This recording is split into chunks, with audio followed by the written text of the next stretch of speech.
Well, good morning, and thank you all for coming. For those of you that don't know me, and I see some new faces in the audience, my name is Trava Olivier. I am the museum educator here at the Pipestone County Museum, and you're here because of my topic for this morning's presentation, I assume, on the Percheron Horse Farm. And some of the conversation we've already had this morning lets me know that some of you know a little bit and have some curiosities.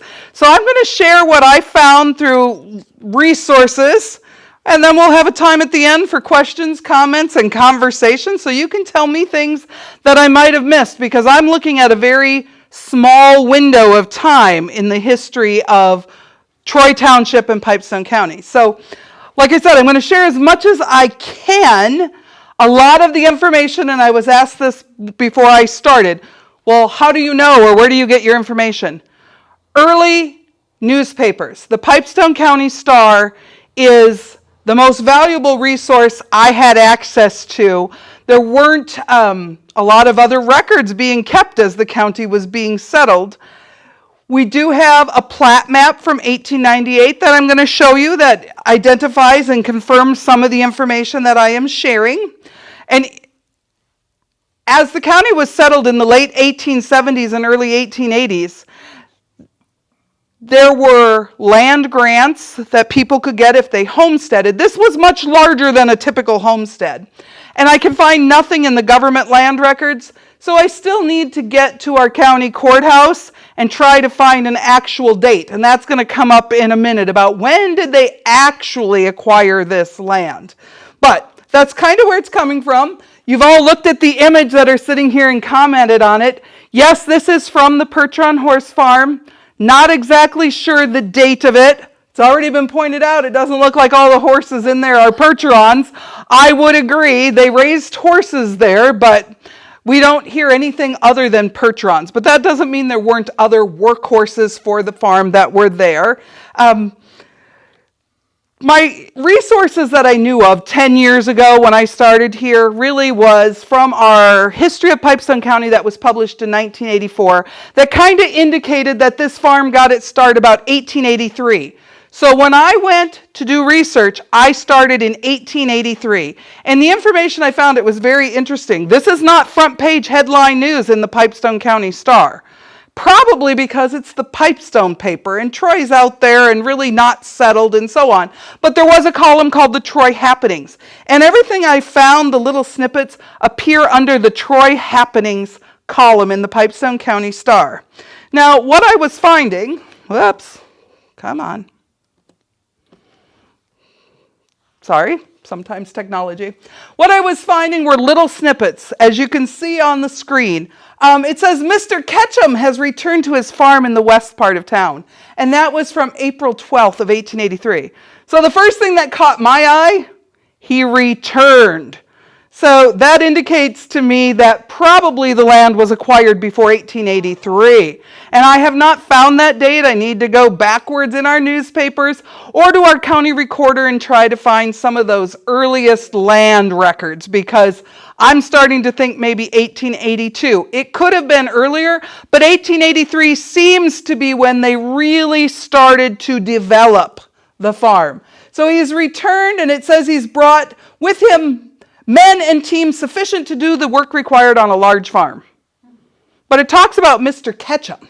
And then M.M. Ketchum, which was Myron Ketchum, I found out later, was hauling the stone for the foundation to a barn that's going to be 50 by 100 feet. Pretty good sized barn for 1880s, right? And that it's going to take 8 carloads, railroad carloads of lumbers to erect this barn. So they're really starting to develop the farm, which is why I think maybe in 1882 they acquired the land. But they're starting to develop it. Now, it talks about this, and there were other snippets that I did not put up here. By the end of May, the newspaper was announcing that they're ready to build a large house soon. Then by July, they're bringing in the stone for the barn. They're announcing that they need 8 railloads of lumber. We learned that Mr. Humphrey of Grange Township is the person who has been selected to build this barn. The very next week, it's announced that he's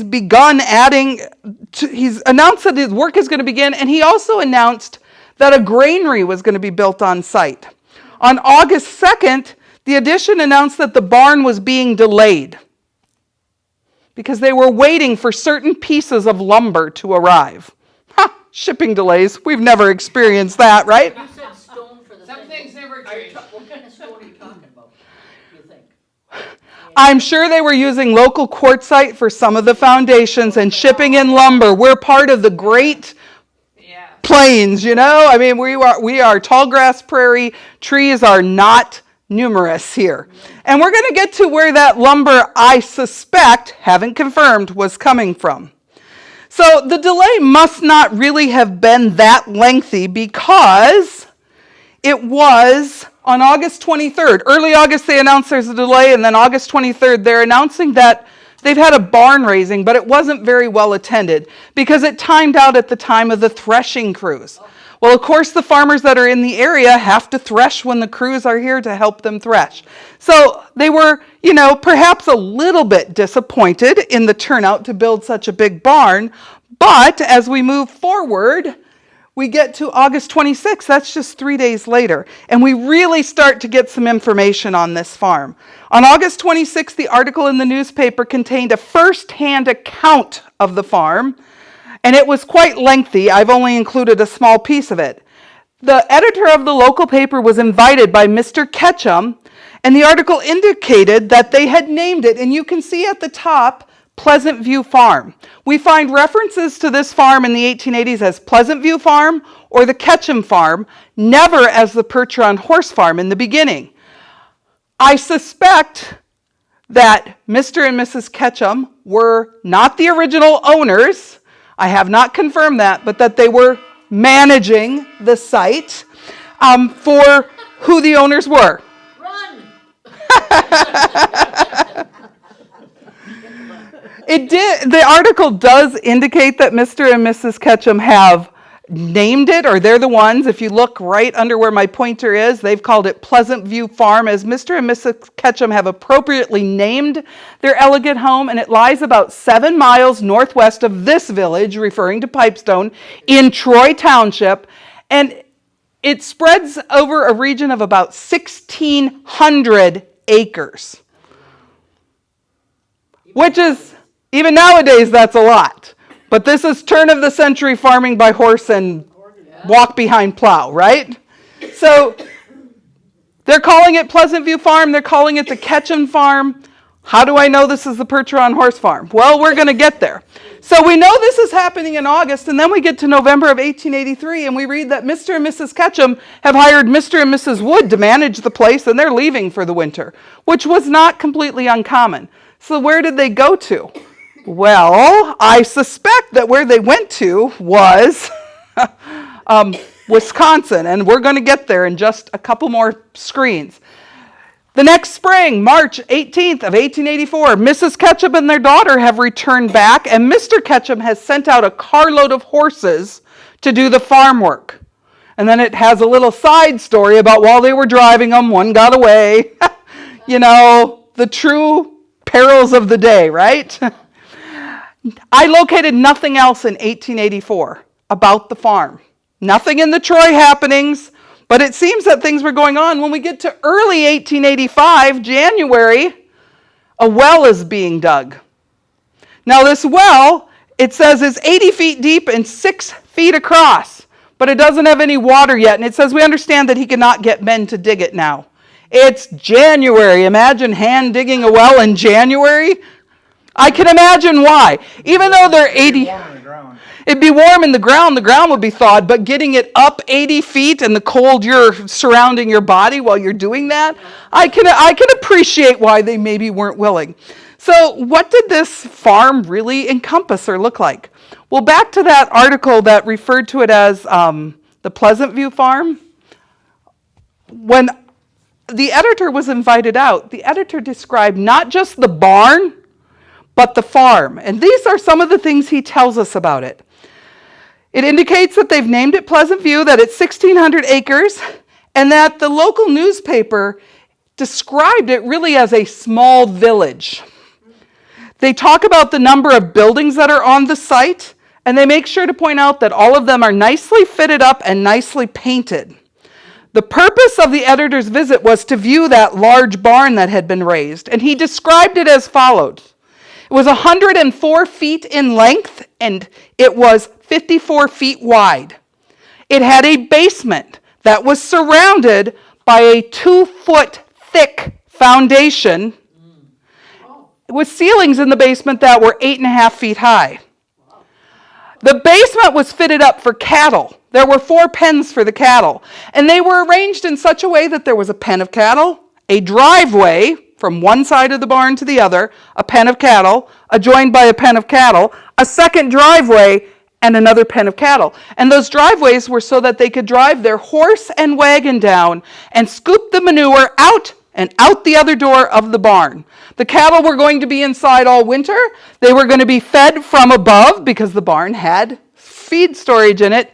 And there was a fountain in the corner with pipes that would run water right into the barn, which to me explains why they might have had a 2.5-foot thick foundation, because in the winter in Minnesota, you're not keeping water open and flowing from a fountain without some kind of measure.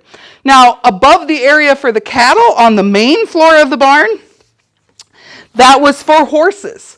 It had 8-foot high ceilings and was fitted up with individual stalls for the horses. And then above the main floor was a 12.5-foot high ceiling loft for storing hay and grain to feed the cattle and horses in the barn. Pretty efficient system for 1883, don't you think? Were they doing draft horses then or regular? It does not describe what kind of horses. They shipped the carload of horses. I'm going to guess that was more work horses because we don't see the mention of Percherons for about 3 more years.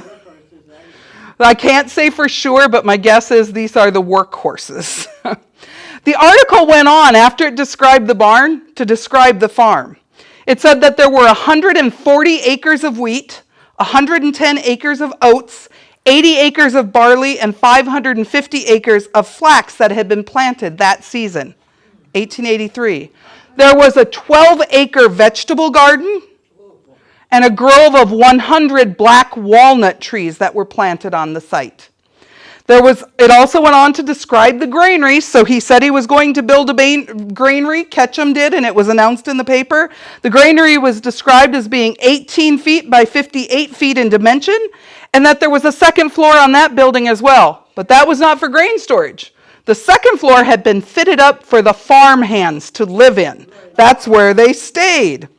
On top of the granary and the large barn, the farm had a carriage shed where they kept all the harnesses and fittings and things needed for the horses. There was a blacksmith shop on site. They could shod their own horses as well as repair any of the equipment. And it went on to describe that there were binders, rakes, plows, and an endless number of other implements on site. And they could do all their own repairs right at the farm. There was an ice house that measured 16 by 20 feet. And the home sat on the highest pot of the land, and it measured 18 by 26 feet. And just a few feet from that house was a separate building that contained a kitchen and 2 dining rooms. The private family dining room and the large dining room where all of the farm hands and house helpers and servants would dine. That wasn't all that was there, though. Mr. Ketchum employed 30 farm hands that cared for the farm and the livestock. The livestock in 1883 consisted of, at least as far as the paper described, 22 oxen, 8 cows, 10 calves, and 52 hogs. Mrs. Ketchum was by no means the prima donna that, lived the high life. She was actually one of the superintendents. She managed her house staff for the cooking and feeding all of these men that lived there, but she also kept the books and the ledgers for the hired man. The number of hours they worked, anything they charged against their accounts at the farm, she was the one responsible for all the financial records on the farm. And as I said, it was announced that they were going to leave for the winter. We see they come back, a well is being dug, and that's as far as I got on some of the early history. But we see that we have this really large farm. So not a lot is mentioned about them, and everything I've shown you brings it to being the Ketchum Farm or Pleasant View Farm. I really haven't gotten into anything with Percheron horses yet, have I? So if we look at my next slide, this is a copy of Troy Township from the 1898 plat map of Pipestone County. This is the earliest plat map that we have, the earliest one we know exists. And you can see within my red circle, the Payne Lumber Company encompasses all of sections 16 and 17, as well as it has little bits, well, I have a pointer here. It has little bits right up here in section 18 and section 7, which when they said 1,600 acres, that tends to kind of align and support on the map in 1898. Now this is 15 years after that article that said it was 1,600 acres, but seems to fit in with what they said. And again, it says Payne Lumber Company. It doesn't say M.M. Ketchum. It doesn't say Pleasant View Farm. So where does this Payne Lumber Company come in at, right? Want to know? Well, Payne Lumber Company was owned by the Payne family out of Milwaukee, Wisconsin. They owned the Payne Lumber Company, and their investment in this land had something to do with the Percheron horses, because by 1888, they have leased the land to the Minnesota Percheron Horse Company, and Ketchum is the manager. I suspect all along they owned it, and I suspect all along it is the Payne Lumber Company that shipped the wood from their lumberyard for the building of this. So why would somebody in Wisconsin want land out here in the middle of the prairie if they own a lumber company? We're certainly not plush with trees, right? When we get to 1888, this is a flyer that was advertising the Percheron Horse Company. We have this in our archive. It's a hard cardboard type of a flyer that they would have posted around the area. But starting in May of 1888 and continuing into November, every edition of the Pipestone County Star ran a half-page ad that looked like this. So they are advertising. This is the Minnesota Percheron Horse Company. They are on this land. It has been leased by the Payne family to the Minnesota Percheron Horse Company, and I've circled M.M. Ketchum, superintendent. So he is the one managing the site. So why would the Payne family want this? Because they want the horses. Percherons were known to be hard-working and intelligent horses. They would pick the best of the best horses and take them back for use in their timber fields in Wisconsin for hauling the timber out of the fields to the sawmills and things. And then other horses that they didn't select would be available for farmers in the area and an extensive area, thus the advertising that they were doing. This is another image from our collection related to the Percheron Horse Farm. That was the broodmare barn on the site. Yeah.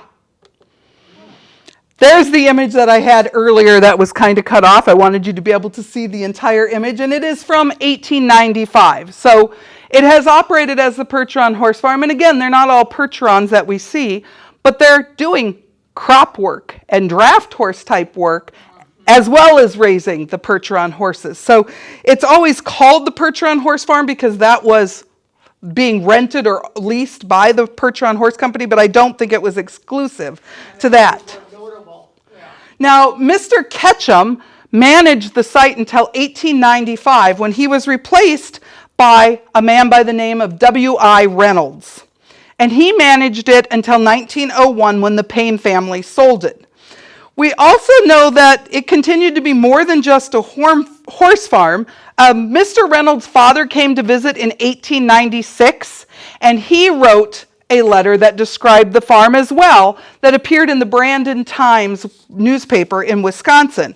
And some of the things that he described, and again, 14 years has passed since the Pipestone editor wrote something, and he describes it as comprising 3,000 acres. Now, I have not confirmed that. We go from a 1898 plat map you saw to 1914 being the next one. But when I show you that next plat map, you're going to see that it's very similar in size. So it is a possibility that Mr. Reynolds, bragging about the farm that his son is managing, has exaggerated. We can't say for sure if his numbers are accurate. I have no documents to confirm it or deny it, I will say that. But he describes the large and commodious buildings. He tells of the house that's 30 by 100 feet with 2 stories that were planned for the accommodation of the family of the superintendent as well as some of the workers there. North of the main barn, he describes a 50 by 125 foot barn with a wing that was 20 by 160 feet with lofts in both that were sufficient to store 500 tons of hay. He talks about the basement of the main barn and the main floor of the barn being arranged for horses. So we knew at first it was arranged for cattle, but now it's, 15 years have passed, and it seems that horses are kind of taking over the use of these barns. It talks about water from a well, so they must have finally completed the well, that was located 120 rods east of the barn and the house, and how that the water could be forced into both the house and the barn, making it a great improvement over the pumps of the past. He describes the railroad, and that's an image of the Cazenovia station that ran through the farm. He talks about the railroad being a strip about 100 feet wide and 2 miles long. The Cazenovia station was near the east edge of the farm, and that there were 2 schoolhouses as well as a town hall, so I have a picture of the town hall on there, that had been built on the farm. He talks about 3 tenant houses on the farm and an overseer, and he describes the men who work 1,200 acres of the land on shares. The tenant farmers furnished their own teams of horses, their own tools, their own grain seed, and at the end of the season, they delivered 1/3 of their crop to the Payne Lumber Company granaries. And they were sharecropping, just like renting, but their payment was through part of the grain rather than a cash payment. It goes on to describe that the farm had 10 milk cows that furnished the milk and the butter for the family that lived there, as well as all the working men and tenant farmers on the site. It talked about having 100 hogs on site, poultry of varieties too numerous to mention being raised there. It describes that the plows and the movers and the binders could run 1 mile without having to turn. So there were no dividing lines between the fields or roads or things.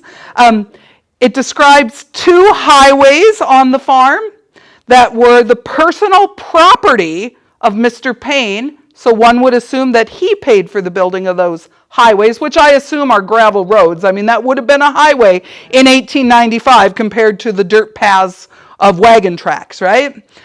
But that Mr. Payne allowed the public to use those roads as freely as if they were, public property and not private property.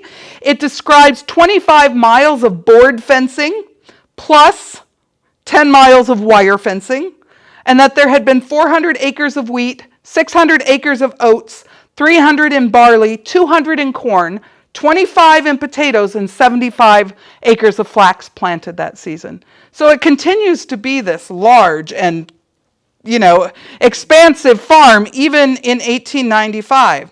It also talked about the granary, describing it as being 60 by 60 feet and about 2 stories high.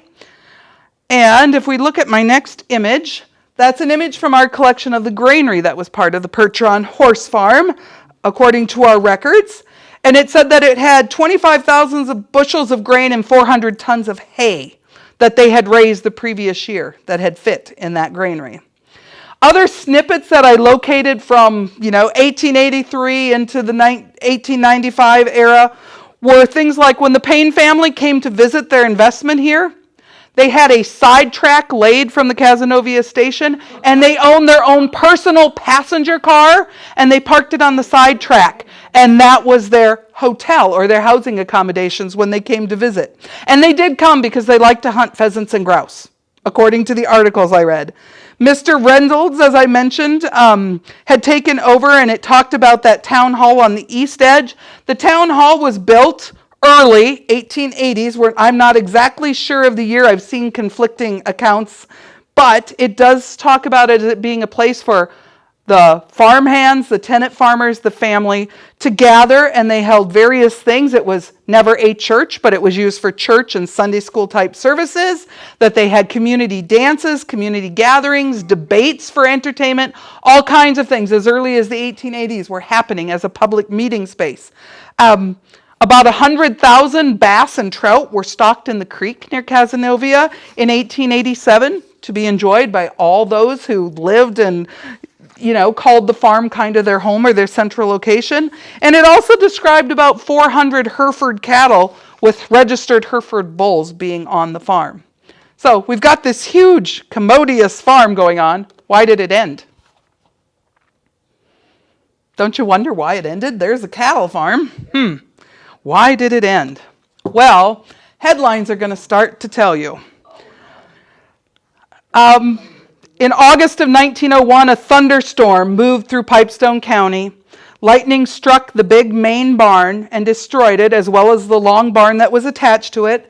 The fire spread and took out the cattle and the sheep barn as well. Now, workers on the farm noticed the fire. They were able to get the animals out of the barn, but they were not able to save the barns. It was also estimated that about 85 tons of hay and 3,500 bushels of oats were lost in the fire. Now, the Payne family had insurance to cover a portion of the loss. It's a little unclear how much insurance they had or what the total losses were.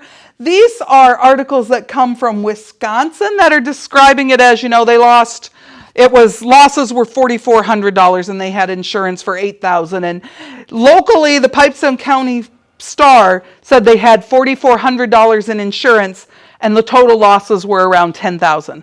I don't think we're ever going to know the exact amount of insurance or the value of the loss given the different reports in the different papers, but I think we can all agree that they suffered a financial hit from that fire.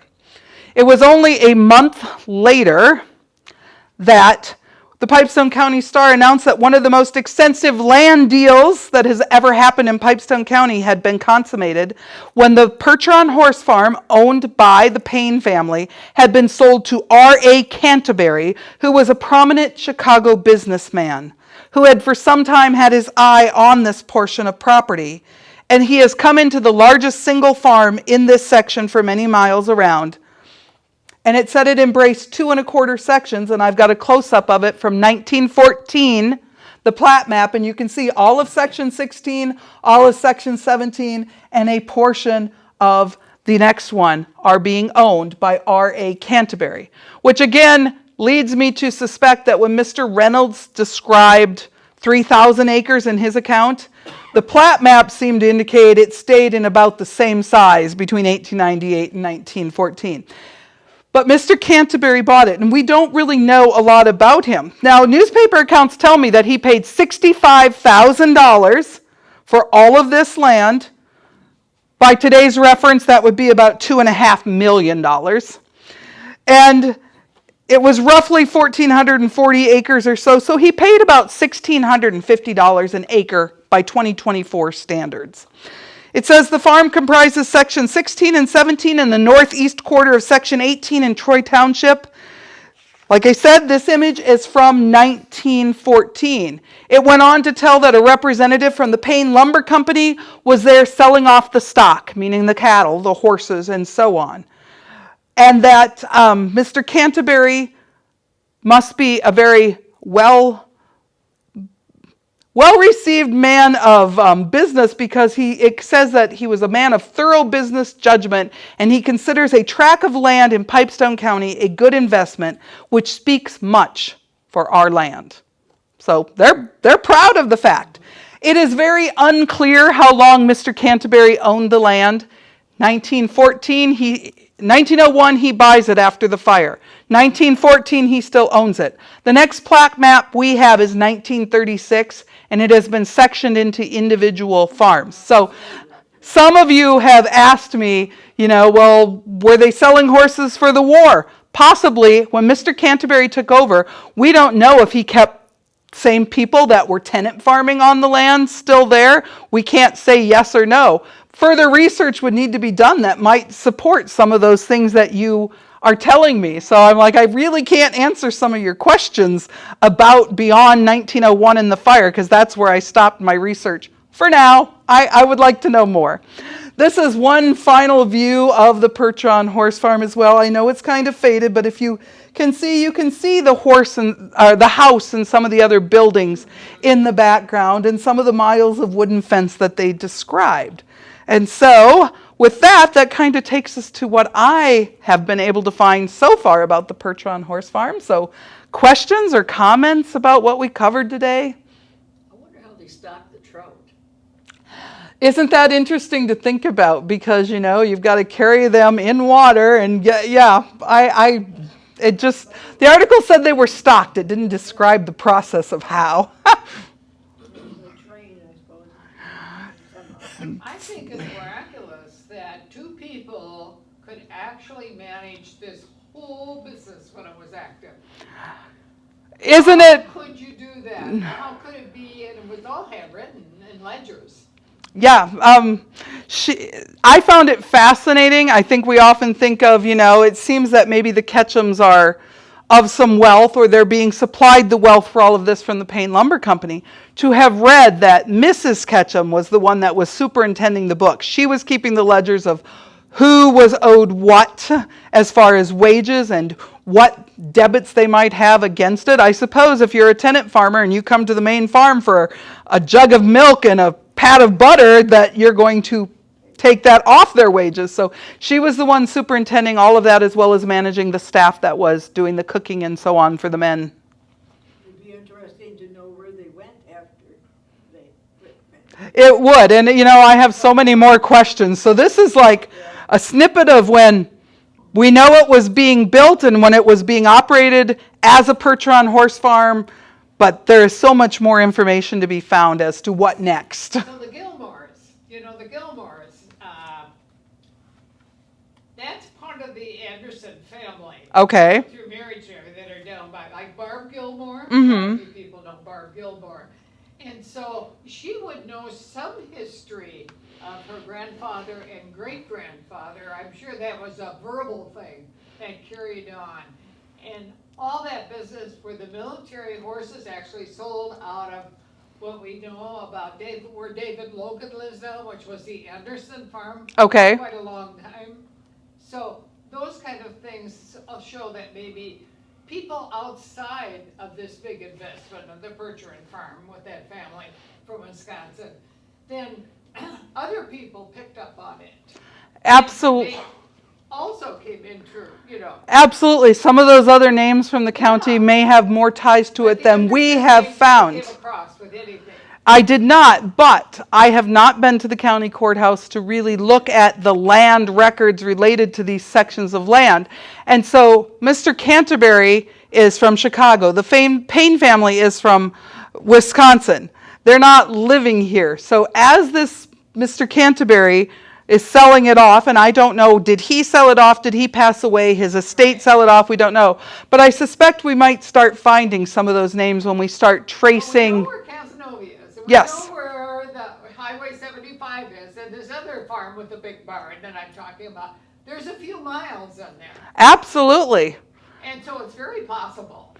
Absolutely. I am not saying that didn't happen. I'm saying my research ended at 1901 and now I want to know more. They didn't have the well right away, no. Was there a creek, a lake? I'm trying to picture that they would have got water. Right on the east edge of Cazenovia, there is a little creek, and there are stories of spring flooding and people wanting to get to like the town hall or even to the district schoolhouses and things that, the water was high and maybe that didn't happen. So there were sources of water in the area, but they were, in 1883 when they're building that barn, they've got a fountain in the corner. So they have found a source of water for the barn. Seems like maybe the well was a secondary source, maybe for additional barns and house that they're putting up. And cisterns were popular. Sure, cisterns. Don't think of it, but Right. Yeah, as much as we know, there's so much more we don't know that we would like to know, right? So many more questions. Did you run across the Butman name? Because they have quite a bit of land out there, and they've used it, to raise their. I did not in this research. I have done some research on the Buttman family. They were That land has been owned by the Buttmans for a long time. They were early, like first settlers into the township, and I know of their story and that farm, and it's right out in that area as well. So definitely was one of those townships that drew in farmers, and must have been successful farmers. Hit the crops right, and it's hard to say all of the information we haven't found. We're going to keep looking. The land must have been easy to toil, to turn over, and it was productive. I think those were probably the things. Probably. Yeah. And again, the Payne Lumber Company maybe has some funds from over there that are helping when you first get started and you're needing to buy all these supplies and pay all of these men that you're hiring before you get to that first harvest. And if your harvest is going to be used to feed your stock rather than to sell to sustain, maybe there's some financial transactions occurring between Wisconsin and Minnesota, and those are the things that we don't have records for, but it leads to more questions that makes you dig a little deeper to try to learn some of the answers. The rich soil, that we have in Rock County, and Pipestone County has a little bit less. They have even less up there. So they had to raise a lot of crops. That was not a rich soil area. It's a little more hilly and rocky up there, isn't it? Yeah, I know it's hillier. The small grains though. So. Yeah, well, and that was what they were growing at the turn of the century. Small grain was the crop people were planting. No, flax. They grew flax. Flax was a popular crop. What did they use that for? Did they feed that? Did they? I'm not sure. I know later, especially by like World War II era, flax oil was used for greasing guns and things. So the oil, but I don't think at turn of the century maybe they were using it for oil, but I don't know if it was a feed. Does anybody know?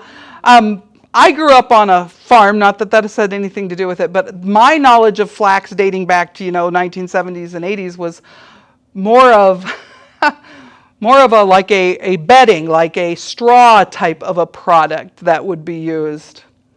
But turn of the century, I don't know. So lots of questions. My dad grew flax. I grew up a mile from Cazenovia. Okay. And my dad grew the flax, and it was his money. He would sell it just so he knew where he could take it, and that was his money, his free money thing. Okay. Because he didn't feed the flax. He didn't feed the flax. That was his cash crop for paying the other bills that needed, or buying the seed, or whatever you He needed. would combine. We kids would ride in the wagon and stomp down the grain, and the flax always felt so good on our bare feet. It was just a soft. You stomped it in the wagon with your bare feet. Yeah. Oh, what a fun memory, Donna. The paint makes linen. Flax is used to make linen. Thank you. Is there a book or anything that's been published by that family that contains a history of this place? Not that I know of, and I've tried to search about the family and so on, and What part of Wisconsin do you know? the Milwaukee, Oshkosh area. Yeah. Well, thanks for coming, everybody. That's a long You don't know ways. how that wealthy family made all their money, do you? I assume in the lumber business. As the westward expansion of the country is happening, and you're in this tall grass prairie, people want to build their houses and barns, and they're having to have lumber shipped in. So that would have been one of the closer timberlands than shipping from, the coasts or things. The land grants and the solid houses. Yep. The wooden. Yeah. So the lumber, as the country is being settled in the lumber business, definitely. And people were using horses to farm with. Oh, yeah. Yeah. Even, yeah. That's what they had. 1940. That was it. That's what they had. You are exactly right. That's what they had, were horses. Well, again, thank you all for coming. Well, thank you for digging in. Yeah, well, there's more to be dug into for sure.